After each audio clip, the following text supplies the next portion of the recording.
उल्धन बांध परियोजना को लेकर जनसभा आयोजित, क्षेत्रीय विधायक सहित एसडीएम रहे मौजूद। दरअसल उल्धन बांध परियोजना में 4 गांव की अधिकांश जगह डूब क्षेत्र में आ रही है, जिसको लेकर वहां के रहवासियों की कुछ समस्याएं भी हैं। इन्हीं समस्याओं के निराकरण के लिए बहरोल में एक जनसभा आयोजित की गई, जिसमें क्षेत्रीय विधायक वीरेंद्र लोधी और एसडीएम मौजूद रहे।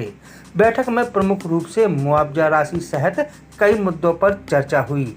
बता दें कि उल्धन बांध परियोजना के तहत बंडा विधानसभा के 4 गांव डूब क्षेत्र में आ रहे हैं, जिनमें बहरोल, कुल्ल, गिरौला और पिपरिया शामिल हैं।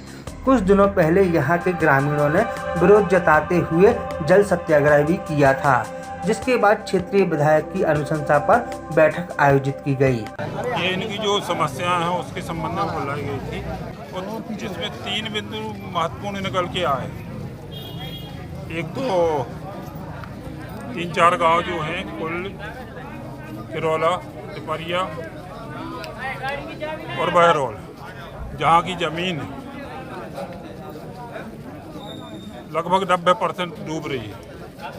उन गाँवों को पूर्ण रूप से डूबने की लोगों ने बोला है। तो मेरे इस संबंध में कल माननीय जिले के प्रभारी मंत्री से भी चर्चा हुई और मैं माननीय मुख्यमंत्री से भी निवेदन करूंगा और जहां तक होगा संभव होगा तो इन सब एक प्रतिनिधि मंडल को ले जाकर इस संबंध में चर्चा करूंगा। माननीय विधायक जी ने कहा था कि आज ग्रामीणों से वहीं जाके चर्चा करना है, तो उसी संबंध में हम लोग आए थे।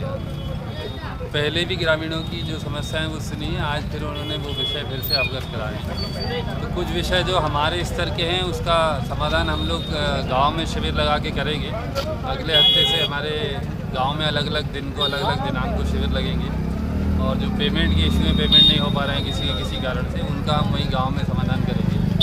बाकी कुछ विषय ऐसे हैं जो वरिष्ठ स्तर से उस पर विचारण और उस पर कुछ निराकरण लेना है, तो वो विषय भी हम लोग वरिष्ठ कार्यालय को लिखकर अवगत करा रहे हैं।